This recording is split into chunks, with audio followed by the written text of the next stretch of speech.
RG Kar medical কলেজে ডাক্তারি পড়ুয়া তরুণীকে ধর্ষণ খুন কাণ্ডের প্রতিবাদে এবার পথে নামলেন মালদার ইংরেজবাজার ব্লকের অমৃতি এলাকার বাসিন্দারা। এলাকার মহিলা, পুরুষ, যুবক, যুবতী, বিভিন্ন স্কুল কলেজের ছাত্রছাত্রীরা মিলে ধিক্কার মিছিল করলেন অমৃতি এলাকার রাজপথে। এদিন আরজিকর কাণ্ডের প্রতিবাদে ধিক্কার মিছিল শুরু হয় অমৃতি শিব মন্দিরের সামনে থেকে, যা গোটা অমৃতি এলাকা পরিক্রমা করে। মিছিলে সামিল ছাত্রছাত্রী সহ সকলেই আরজিকর কাণ্ডে ন্যায় বিচার দাবি করে সুর চড়ান। সেই সঙ্গে নারী নিরাপত্তার দাবিতে সোচ্চার হন।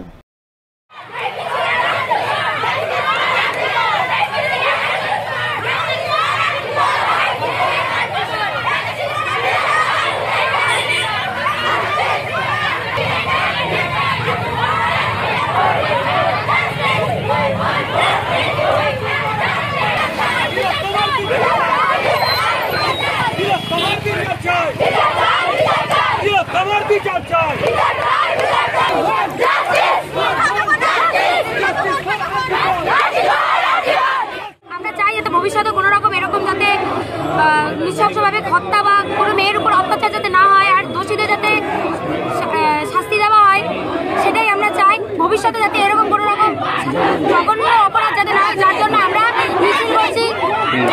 এই মিছিলে যাতে সক্রিয় হয় তার জন্য আমরা চেষ্টা করছি এবং আমরা চাই যাতে অবিলম্বে দোষীদের শাস্তি হোক। অন্যদিকে আরজিকর কাণ্ডের প্রতিবাদে এদিন পথে নামেন মালদার পুরোহিত সমাজ। বঙ্গীয় পুরোহিত সভার পুরোহিতরা ধিক্কার মিছিল করেন মালদা শহরে। মিছিল শহরে বিভিন্ন পথ পরিক্রমা করে। মিছিলে সামিল পুরোহিতরা সরব হন আরজিকর কাণ্ডে দোষীদের ফাঁসির দাবিতে।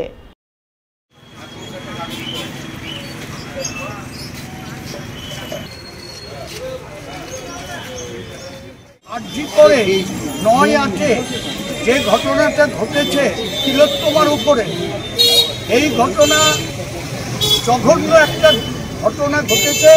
এই জঘন্য ঘটনার জন্য আজকে আমরা রাস্তায় বেরিয়েছি প্রতিবাদ করার। মালদার মানিকচকের ভূতনির বন্যা পরিস্থিতির আরও অবনতি হওয়ায় চরম বিপাকে পড়লেন দুর্গতরা। প্রশাসনের তরফে বন্যা কবলিত এলাকায় নৌকার ব্যবস্থা করা হলেও ভূতনি ব্রিজ সংলগ্ন এলাকায় দেখা নেই সরকারি নৌকার। ফলে চড়া হারে ভাড়া দিয়ে বেসরকারি নৌকায় চেপে বিভিন্ন প্রয়োজনে যাতায়াত করতে বাধ্য হচ্ছেন বন্যা দুর্গতরা। জানিয়ে চরম ক্ষোভ প্রকাশ করলেন ভূতনির বন্যা কবলিত বিভিন্ন দুর্গত এলাকার অসহায় মানুষজনেরা। তাদের অভিযোগ, দুর্গত এলাকায় প্রশাসনের তরফে নৌকা দেওয়া হয়েছে ঠিকই, কিন্তু তা পঞ্চায়েত প্রধান ও পঞ্চায়েত সদস্যদের ইচ্ছানুসারে চলছে। সাধারণ মানুষ দরকারে সরকারি নৌকা পাচ্ছেন না। ফলে অনেকেই বাধ্য হয়ে চড়া হারে ভাড়া দিয়ে বেসরকারি নৌকায় চেপে যাতায়াত করছেন। অবস্থা ভয়াবহ। জল হেলে হেলে ঘাটা আসতে হয়, জল হেলে হেলে গরুকে খাবার দিতে হয়, জল হেলে হেলে ছাগলের খাবার আনতে হয়, জল হেলে হেলে আমাদের জল আনতে হয়। নৌকা টোকা দিয়েছে কিন্তু আমাদের লাইনে মেম্বার এবং প্রধান ছাড়া অন্য কোনো লোক নাই। ওরাই রক্ষক, ওরাই ভক্ষক, এই সমস্ত কিছু ওরা করছে, আমাদের কোনো পাত্তা লাগতে দেয় না। সরকারি ভাবে পাত্তা দিয়েছে কিন্তু সরকারের লোক যারা প্রধান মেম্বার তারা, আমরা নই, ওরাই চলাচল করছে। আমি রাত্রি ৯টায় পড়ে গেছি, এখানে নৌকা স্থায়ী লাইনি। কে যাবে? প্রধান যাবে, মেম্বার যাবে, তোমরা যাবে না। আমরা চাইছি বাঁচার আশা, আমরা চাইছি থাকার ব্যবস্থা। তিরপাল পর্যন্ত আমরা পাইনি। এত বড় বন্যাতে কি হতে পারে বলেন? গ্রামের অবস্থা খুবই খারাপ। আমি তো ভিতরে থাকছি, ভিতর থেকে এত অবস্থা খারাপ যে না কোনো কিছু প্রশাসনের দিক থেকে না কোনো সাহায্য না কোনো কিছু পৌঁছাচ্ছে না। যাচ্ছে টিনের নৌকা আছে, প্লাস তার মধ্যে নৌকা দিয়েছে, ঠিক মতো যাতায়াত করতে পারছে না। তার মধ্যেও মানুষ কত টাকা করে নিচ্ছে নৌকাগুলো? 50 টাকা করে নিচ্ছে। সরকারিভাবে ওই হিসাবে তো সরকারিভাবে কোনো কিছুই বুঝতে পারছি না। 50 টাকা করে যখন দিতে হচ্ছে তাহলে সরকারি হিসাবে তো কোনো কিছু না, প্রাইভেটেই চলছে। তাহলে আমরা তো চাইছি যে সরকার যাতে ভালোভাবে সাহায্য করুক, মানুষদেরকে যাতে ভালোভাবে থাকতে পারে। এদিকে ভূতনির বন্যা দুর্গত এলাকায় নৌকা যাত্রীদের কাছ থেকে চড়া হারে নৌকা পারাপারের ভাড়া নেওয়ার খবর পেয়ে সোমবার সন্ধ্যায় ভূতনি ব্রিজ সংলগ্ন এলাকায় ছুটে যান মানিকচকের বিধায়ক সাবিত্রী মিত্র। তিনি বেসরকারি নৌকা চালকদের সাফ জানিয়ে দেন, কারো পৌষ মাস কারো সর্বনাশ, এই পরিস্থিতি চলতে পারে না। বন্যা দুর্গত এলাকার মানুষজনেরা অসহায় অবস্থায় আছেন, তাদের বর্তমানে কোনো কাজকর্ম নেই, তাই তাদের কাছে চড়া হারে নৌকার ভাড়া নেওয়া চলবে না, ভাড়া নিতে হবে নির্দিষ্ট হারে। আজকে একটু আমি গিয়েছি, তো সবাই 50 টাকা করে উঠাচ্ছে, তো আমাকে তো উঠাতে হবে। আর তোমরা এখানে মানে কাউরি পোষ মাস আর কাউরি সর্বনাশ, মাঝিদেরও টাকার দরকার আছে।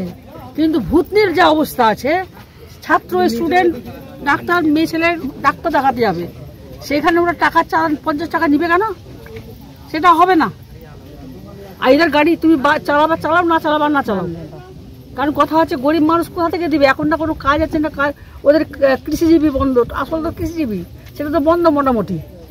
ছেলে পেলে একটু পড়তে যাবে, টিউশন আছে, মাস্টার, ওর পরীক্ষা আছে কাউরি, কোনো মেয়ে ছেলে হয়তো আরেকটা পরীক্ষা দিতে যাবে, পারছে না যেতে, মায়েরা যেতে পারছে না, প্রসব যন্ত্রণা যদি একটা মা আসে একটা ব্ল্যাকমেল করে ভাড়া নেওয়া, এইটা হবে না। আমি আমাদের মেজবাবুকে বললাম আমাদের লিস্ট করে দিন, আমাদের পঞ্চায়েত সমিতিকে দিবেন, আমি সেটা নিয়ে বিদেশের সাথে বসে সিদ্ধান্ত নেবো। ওইভাবে 50 টাকা মানে কাউরি পোষ মাস আর কাউরি সর্বনাশ আর কাউরি পোষ মাস, এটা হবে না।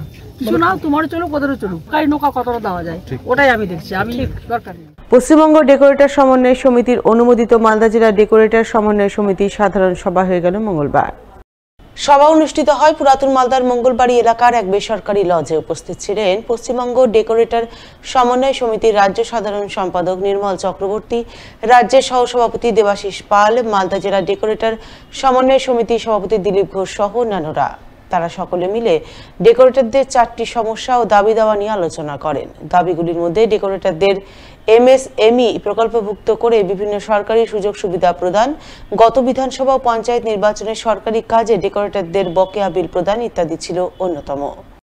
এই সাধারণ সভায় আমরা 4টে পয়েন্টের উপর আমরা আলোচনা করেছি। পয়েন্ট নাম্বার 1, যে আমরা যে MSME প্রকল্পে আমাদের নাম নথিভুক্ত করার জন্য সকলকে আহ্বান জানিয়েছি, যে গত পঞ্চায়েত নির্বাচন 2023 সালে আমাদের কাজ হয়েছে, আমাদের ডেকোরেটররা আমাদের নির্বাচনের কাজ করেছে, সেই কাজের টাকা আজও পর্যন্ত কিন্তু মেটেনি। আমরা আজকের এই সভা থেকে দাবি তুলেছি যে অবিলম্বে যেন তাদের টাকা অবিলম্বে বকেয়া পরিশোধ তাদেরকে করতে হবে। আমাদের পুজোর সময় কোনো মাইকম্যানকে যেন হ্যারাসমেন্ট না করা হয়, এই সমস্ত বিষয়গুলো নিয়ে আমরা আজকের সভায় আমরা এটা গুরুত্ব দিয়ে আমরা আলোচনা করছি।